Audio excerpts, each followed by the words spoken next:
Good evening, and I think we have come to the fag end of this session. And I hope to hold your attention on a very important topic. I come from the National Security Council Secretariat, and the National Security Council Secretariat handles, various national security issues. But there I handle issues pertaining to cybersecurity in the cyberspace. So I was very keenly listening into the what was happening to the last session. Before Dr. Satish Reddy had spoken. And there were many points that I would dwell on and maybe, clarify some of the issues that had come up at that point of time. Dr. Satish Reddy's, delivery that we had today brought about lots of principles that are common across all sectors, when you talk of cybersecurity also, when you talk in terms of having Atmanirbharta, whether you talk in terms of having capacity building, whether you talk in terms of R&D, or industrial capacity in the country, security. So all of these, the principles that he talked about, which he was applying to the functioning of DRDO and how DRDO delivers its mandate to the country, are applicable to the cyberspace also, and on which I will dwell now. This session is about, defense and aerospace. And there's a lot of the defense part of it that is there in it. But when we look at cyberspace from our office, there are many dimensions to it in the sense that, the frontier has moved from the borders that we have. It's moved right into the country. It's gone to all the places. It's gone to corporations. It's gone into enterprises. It's individuals who are also getting affected. So the cyberspace is actually permeated into all the aspects. And when we talk of security issues, it's not just, at the national level, at national institutional level that happens, but at the citizen level also, what can happen that reflects on national security. And some of the points were brought out in the session that we had. For example, the campaigns of disinformation and misinformation that aggregated over a large population could have consequences for internal security. So that way, the cyberspace, when you talk of protecting and defending against it, we also talk in terms of security at the citizens level, security at the enterprise level, and the security at the national level. So when from our office, we actually look at the whole gamut of things and not at the narrow thing at protecting our national borders and national security. So, one of the ways to look at any issue is to step back a little and then revisit all the issues, because we get so absorbed in the day-to-day activities that sometimes we forget, because we've got some plans that we have made and we start executing these plans. And sometimes we forget about the recent developments and technology that have happened, recent development of political situations that have taken place, or in terms of, the structures and processes that have evolved over a period of time. It's always better to just stop for a moment, get back, revisit all of that, and take a holistic view of the whole thing. And that is what we have tried to do a year and a half back when we thought, let's actually revisit the whole and look at it holistically. And that's the initiative for coming up with a national cybersecurity strategy. So when we thought, we have this cybersecurity policy of 2013 that the MIT has come out with. And it was a very good first initiative. There's nothing to denigrate about it because there are some achievements that have come out of it. I will not say that it's been a complete success, but still, and no policy is a complete success. You will say that you have lots of policy statements. And when you look at any policy, you will find that some of the policy objectives have been achieved and some would not have been achieved. And that would be the case even of the cybersecurity policy of 2013. But one thing good about that is that, it allowed us to look at the different dimensions of cybersecurity. You will look at it and see, it talked about R&D there, it talked of capacity building, it talked about sectoral certs, NCIPC, critical infrastructure. So lots of those things have been talked about there. So you just had an opportunity to get to know the dimensions of cybersecurity. But one of the drawbacks in that, if I would say, was that we didn't have a clear-cut, measurable objectives that were to be achieved. And that is one important thing that we thought we should do. And there was another thing is, they did not say that the policy of 2013, what was the window that was looking at? What was the time frame? That was another thing that was not looking. So when we started working on this national cybersecurity strategy, a couple of things that we thought that we would address. One is that let's look at a 5-year time frame. Let's have a wish list that 5 years down the line, what is it that we would like to be? And the other is that for all of the things that we have a wish list, let's also prepare what is that we can measure and say that is what we have achieved. Because unless we have something to measure, it's very easy to get astray, just migrate and digress and things like that. So we should have some measurable outcomes and also have identify responsibilities of institutions of who would actually that strategic objective and what is to be achieved, that what is that institutional mechanism that will achieve that. So that is another thing that we looked about. So we have, and it was and another thing that is, we realized that there's a lot of expertise. And when you talk of cyberspace, as I pointed out, it's not just government that's involved, it's the private sector that's involved, and the whole citizenry of the country that's involved, the academic institutions that are there. So we went through an extensive consultation process. We put it on a portal so that people could give their inputs. And we reached out to, noted private sector enterprises, think tanks, academic institutions, and associations, all the industry associations also. And we were privileged to have all of them come to our place and then give presentations about what they thought should be the dimensions of the national cybersecurity strategy. We also looked at some of the strategies that the other countries have come out with. And based on that, we prepared a draft document, and that has gone through interministerial consultations, and it's in the higher echelons of the government for finalization, before it comes in. So hopefully that we should be having this strategy. And when you talk of a strategy and considering that it's, cross-cutting across all sectors of the economy and industry, and cross-cutting across all sectors of the government, cybersecurity as such, there are lots of players who are involved, and it's an involved process of getting consensus on a strategy, especially when you're talking in terms of, how do I, consolidate all the efforts, and how do I look at the institutional mechanisms we already have, and do I evolve some new institutional mechanisms? There are some turfs that, would have to be disturbed.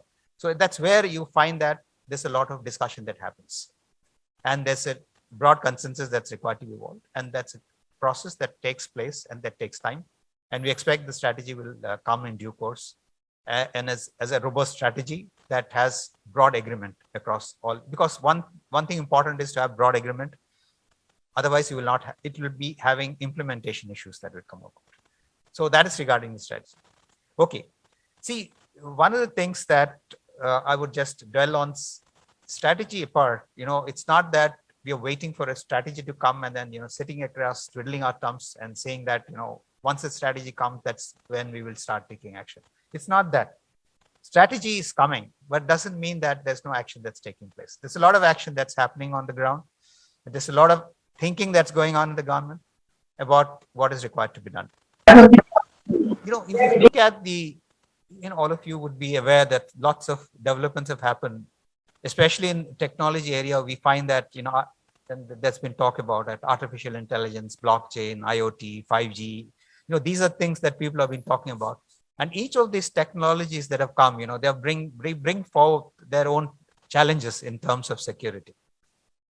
There are also opportunities because, like you talk of artificial intelligence that's been mentioned a couple of times. Artificial intelligence is a tool, for example, when you talk of cybersecurity incidents and all of that, it's humongously impossible for you to manually, address those issues. You have to use artificial intelligence to really ensure cybersecurity. But then artificial intelligence was also a tool through which, somebody could attack and, look at systems and actually launch attacks. You could actually design attacks using artificial intelligence. So that is all of these technologies are, having two edges, like 5G, for example. The 5G is a disaggregated sort of an architecture where we have, lots of processing happening at the edge. And that is for, one of the features of 5G is you're talking in terms of real-time or low latency applications, like, when you have driverless vehicles or those, you will have that low latency is required because quick decision making has to happen. Or you'd have remote surgery, you'd have to have low latency. So that's how you have a lot of, remote processing that happens. So when you have remote processing happening, you find that compared to the migration that's happened to core architecture, and you migrate to a remote processing, you'll find that the core architecture was protected through security because of firewalling and, that close gardening that we have done. When you start deploying your infrastructure and remote sites, and then, protecting that remote infrastructure becomes a problem. So the attack surface is increased. So that's an issue that is there. So there are challenges with all of these new technologies. Another thing that has happened is that's work from home that has really, come out after the pandemic. You find that earlier enterprises, which used to have all the employees coming together and working in an organization, and that organization protected through that infrastructure that is there. Now we have people working from their homes or from remote locations. How do you protect all of them? So how do you protect the end user devices? So there is a challenge that is there. So we have lots of the security challenges that have come about. The other thing that is, the critical infrastructure that people have talked about. Now, and the cyber physical systems. Earlier when we talked of cyber security, some enterprise would get affected. Somebody's in system would get infected and he would have a loss, or, they would have loss of data and all. But with cyber physical systems, like you have a power system, and all of that getting migrated onto, IT infrastructure for, controls. And if that gets infected, and then, the power system is taken down, you have issues of, viability of the nation as such.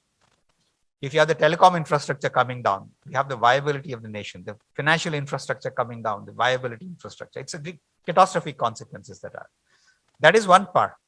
But, we have had instances like in the US where they have attacked the water system and then manipulated the control system to increase the chlorine content in the water.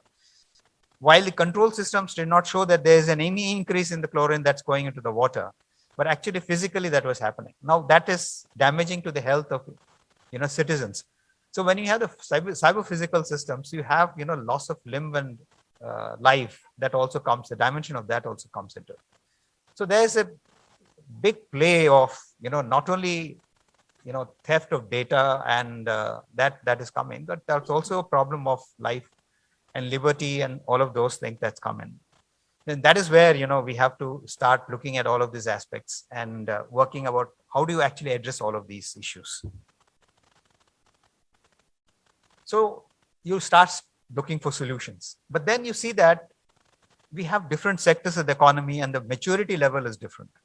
So it's not one size fits all. You start working out the solution and then someone say that, okay, I've worked out with a solution and this is how I'll fit it across the sectors. You look at the the banking and financial sector. There's a level of maturity that is very high compared to the other sectors. And when you interact with some of the people who are actually handling the ICT infrastructure in that sector, you'll find that real quality manpower is there in that. And they know what they're doing. And they've got good quality infrastructure that's built into it, because over a period of time, that expertise has been built. You look at the telecom sector, of course, it's a technical sector, basically.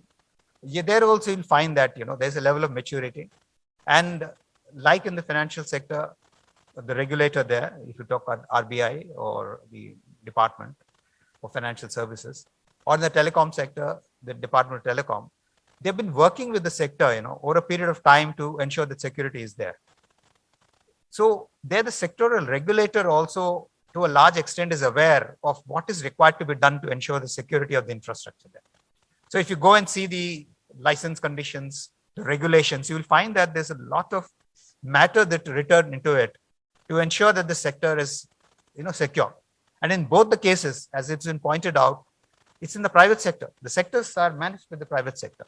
So the license conditions, you find that there are security conditions in the license conditions, asking that they should have a security policy, that, they should have annual security audits. There's something about, the type of equipment that should go into the networks. There are clauses regarding, the qualification of the people and, the people from where they should come, that they should be resident Indians, trained resident Indians.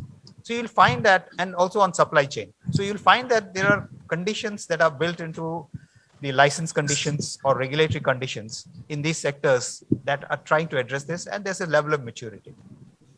But you go to other sectors, you will find that the same level of maturity is not there. The power sector in the last 6 months has, really ramped up the efforts that are there. And that could be because of certain incidents that have happened, and, people have woken up to the requirement. Within the private sector, there are certain enterprises that have been proactive, like if you take the Power Grid Corporation, you go and see they already have good systems in place. And you talk to the people there, you will find that they know their work, they know their subject. But you cannot say that of all the private generation companies or transmission companies or, all of these distribution companies. It's not the case. So they have started off with having, the security operating centers or certs for distribution and all of that. But you'll find that I'm privy to some of the meetings that are happening, and it's a top-driven approach that's happening. And from the secretary there, you'll find the effort is being driven, and there's a lot of work that's happening there. And hopefully, they also will mature to a very large extent, and we'll have activities happening there. So as I said, the maturity level is not the same across all the sectors. So that is one challenge that we have in the country. How do you actually address this? Okay. Then, so one of the, what I'll do is I will just list out some of the things that are happening in the country to address these cybersecurity aspects. Bulk of the places you will find that bulk of the equipment that's put into our networks, equipment, either you talk of hardware and software is imported. And I come from a telecom background, so I know that 90% of the equipment that goes in the networks is from other sources. Okay. So how do you protect that? So one of the things is and across the world, this supply sources and the security of the supply chain is one thing that's been discussed about. So one of the things that we talked about under Atmanirbhar, we have indigenization and so R&D and developer-owned products and other things. So there are two dimensions to the whole thing. So one dimension is about the quality of the product per se. Just because the product comes from a source on which we have confidence that he would not indulge in any malicious activity. Let's say it's an Indian source on which we have a lot of confidence that he will not indulge in a malicious activity, does not ensure that it's secure. Because the quality of the product is also important.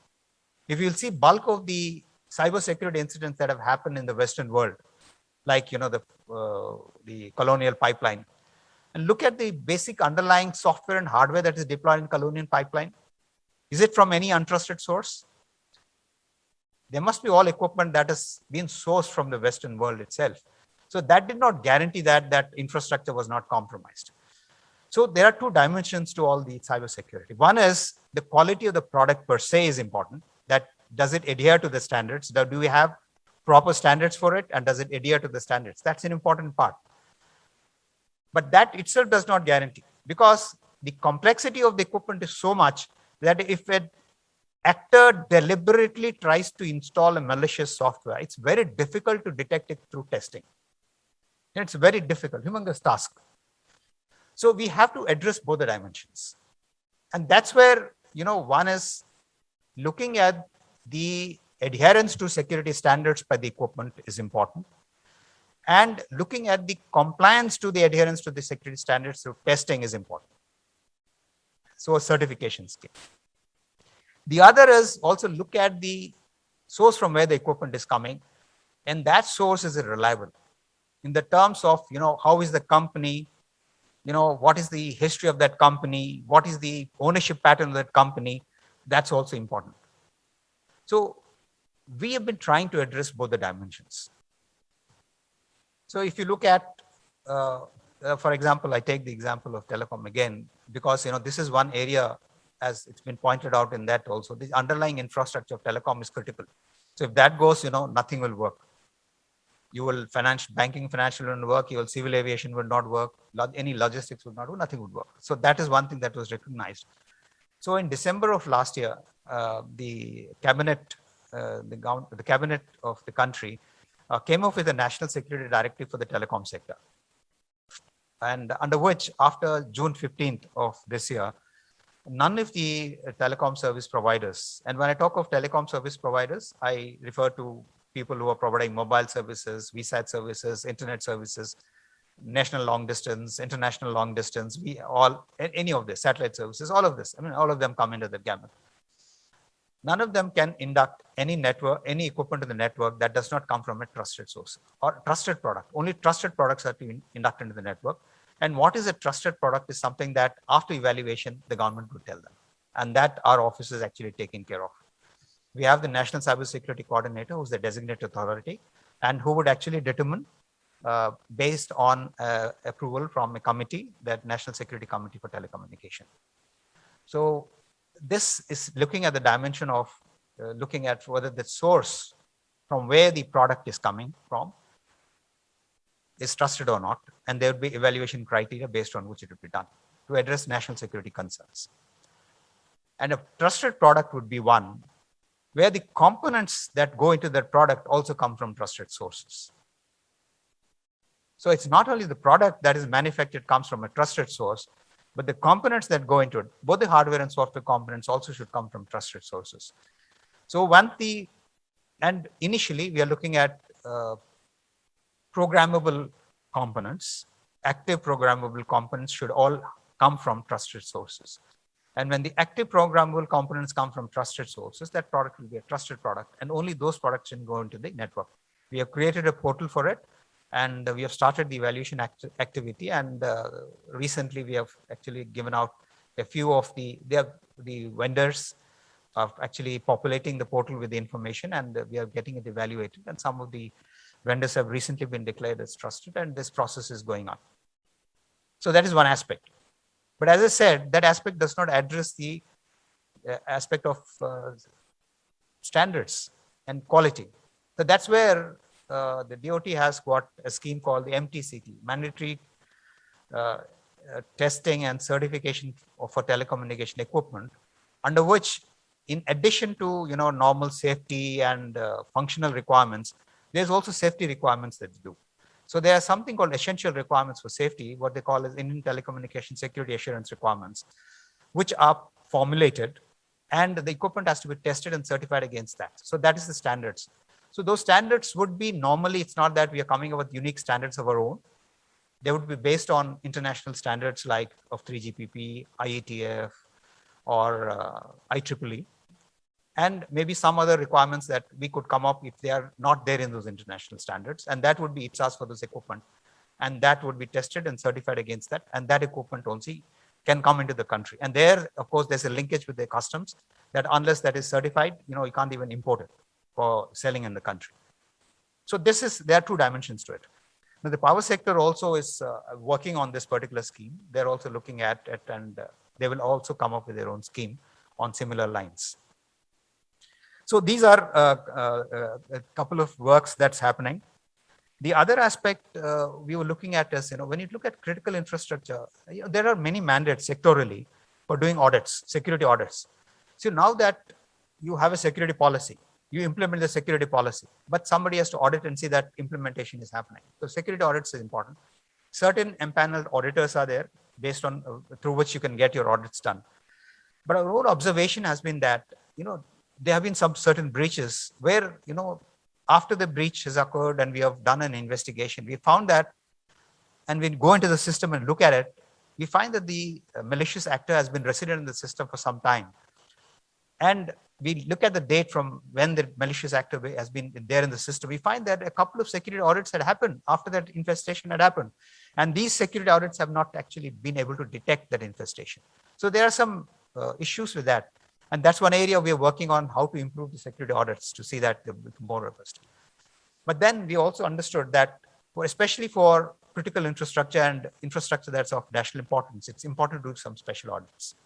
So we've created, through CDAC Hyderabad, we have funded a project from our office to create an audit team train a team, so build up a team, and then start doing audits for critical infrastructure like NPCI, payment. That's a very critical infrastructure we have, or the Aadhaar thing, it's important. Or we have the GSTN network, which is important, or the railways freight movement thing. So some of these we are getting actually special audits done from our office, and we look at it and then site to make it more robust. So that is another area that we're looking at. The other issue is capacity. One of the most important thing, and I've been in this sector for a long time and earlier also, is to get the right people in place. When you get the right people in place, everything else is taken care of. There's no problem with money, there's no problem with processes, and everything gets taken care of because that person knows how the work has got to be done. The capacity building is very important, and especially in the cybersecurity area, lots of people have functional idea of what the technology, but the cybersecurity, the niche area of that, we find that there are deficiencies in that.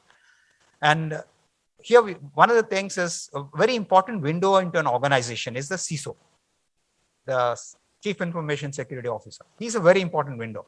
For us, from our space, we want to talk to an organization. We find that the CISO is the most important part, who would actually give us visibility into the organization about how the measures are implemented there. And when we talk to the CISOs in some of the organizations, unfortunately, I will not talk of some of the organizations. The CISO is an additional role that's given to a person who has another functional role. So if it's a department of horticulture, I'm not just off top of the mind. He would be a person who is well versed in horticulture, and he would have an additional role of a CISO, and then you can understand the level of expertise he would have in, addressing the cybersecurity issues of the organization. So I will not say every organization does that, but many organizations have, actually seconded a CISO's role to a person who has other responsibilities. So, yeah. Very specialized and important. It's a very specialized and important role. So what is the role? So if you were getting a CISO into organization, what is the, training that he should have? What is the educational background he should have? What's the experience he should have? Is there any document which documents this? So yes, an individual organization could have done it, but across the country, it's not there. So we started working on that. Good is that the Rashtriya Raksha University, it's an institution under the MHA. They have started a program under the Bharat CISO a couple of months back. So that is one initial step in the direction to have, a certification scheme for CISO, so that, have CISOs who can be certified and qualified manpower coming in there, and then they can build a team under themselves. So that is one important part. Then we also talked to NCIPC, the National Critical Information Infrastructure Protection Center. And one of the responsibilities of NCIPC is to protect the critical information infrastructure. They said, come up with a certification framework for people who should be there, for the cybersecurity aspects of the critical information infrastructure. So the NCIPC has got in touch with the Quality Control QCI of India. And there's a project that started around a few months back, 3-4 months back, where they're working together and coming up with a certification framework. When I talk of a certification framework, it also of certifying training organizations, certifying organizations, and also certifying people. So we have a certification framework under which we will identify the roles. So they have started the study of, complete roles across the cybersecurity architecture, and then coming up with this certification framework. So that's a work in activity. And by next year, we should have this in place. The other is, every organization looks at itself and starts wondering about how do I protect my infrastructure? And everybody comes up with a unique solution of their own, depending on their own understanding and their own experience. So we thought that why don't we have a framework, a cybersecurity framework for an organization? So which an organization could look at it and then say that, okay, this is a cybersecurity framework which experts have developed and then created. They could actually look at it and try to implement it in the organization. So that is another R&D project. We have an R&D budget with us on cybersecurity, and then we try to identify problem statements. We call user agencies, and we have a meeting where we have these problem statements that are floated. Then we look at probable institutions that can actually work on these problem statements. Could be an academic institute, could be from the industry. And one of the problem statements was that having a cybersecurity framework architecture, cybersecurity architecture. So this is one project that we have done, and that's around 6 months since it started. And so initial draft document has come about. And So this is one we want to create so that it will help the industry and actually looking at it and then see, it will have, what are the components of a cybersecurity architecture that should have. What are the probable products that could go into that cybersecurity architecture so that it will really help the organizations and do it. And NCIPC is one that is driving it along with one industry partner. And the other the project that we have done for R&D, this is a national level initiative, is to create and that we have doing with DRDO. We have actually funded a project with DRDO for doing a national malware repository. Now, you've heard of, some of the people would have heard of VirusTotal. People, whenever they have a virus, they go to VirusTotal and try to populate it. Why can't we have something similar to or better than VirusTotal in the country? So that is what we thought. And then we have funded a project, and there's a national malware repository. It's already come up. And the amount of malware that has gone into it is equivalent to, you'll say that it's in the top 3 in the world now, the number of malware we have captured on that. Initially, we are putting it, we have used our institutions within the government to do it. And last week, we have sent out letters to all our IITs and triple ITs and educational institutions telling about this malware repository and asking them to come and then start, logging into that, sharing the malware that they come across into the malware repository, and also download the malware samples to do any research that they want to do. So NIC, which is the National Informatics Center, has also been given access so that they can work on it. So this is one initiative. Once this matures, we also want to open it up to the citizens of this country and all the other industries also. That is the roadmap we have for the National Malware Repository. Then we also, and there's a national threat exchange also that we want to create so that, there's also a national threat exchange that the CERTIN has created, threat exchange that is created, but we want to take it up to the national level. So that's one of the initiatives that we're going to do. And there are some other activities like at the international level. When you talk of cyberspace, it's cross-border, and especially for attribution and then taking down, because many of the command and controls that are the malicious activity that happens, they are outside the country. And we have to have international cooperation if we really have to attack these. They're enterprise level institutions which are there.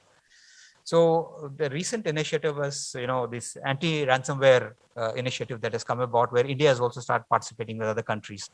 And this, hopefully, we are actively participating in that. And we are also participating in the UNGGE and the OEWG for, norms for cyberspace behavior. So these are some activities that we are actively participating in and contributing to that also. And I would also like to appraise you all of the I4C under the MHA, the Indian Cybercrime Coordination Center. Because earlier, when somebody had an incident of cybercrime, they used to go to local police station and all. Now we have got a site. Yeah, people could go into that site. They've got a number also. You can go and log your complaint, and it goes to the appropriate police station across the country. It's a national infrastructure that is there. So if it pertains to, for example, Maharashtra, it will go to Maharashtra, it will go to the particular person so that it can be addressed and it can be pursued. So this, of course, it's still it's a work in progress. It's a site that's been created. I would encourage you to go to that and have a look at it. So Indian Cyber Intelligence. So I think he has come here to tell me that my time is up. Yeah, thank you very much. So what I say is, cyberspace is a huge space. There's a lot of work that's to be done. And what I said now, is it the finality? No, it's always a work in progress. And as you progress on this, there's a lot of learning that happens. And then it's a continuous learning that has to happen. And anybody who gets into this space should be passionate about it and should be willing to learn. So, we encourage people to come on this. And we have, lots of ideas at our place. We're looking at people who would contribute to it. We recognize that the private sector is a repository of lots of wisdom and expertise. And we would like to work both with industry and with academia to really make our Indian cyberspace more secure right across all the stakeholders in the country. Thank you very much.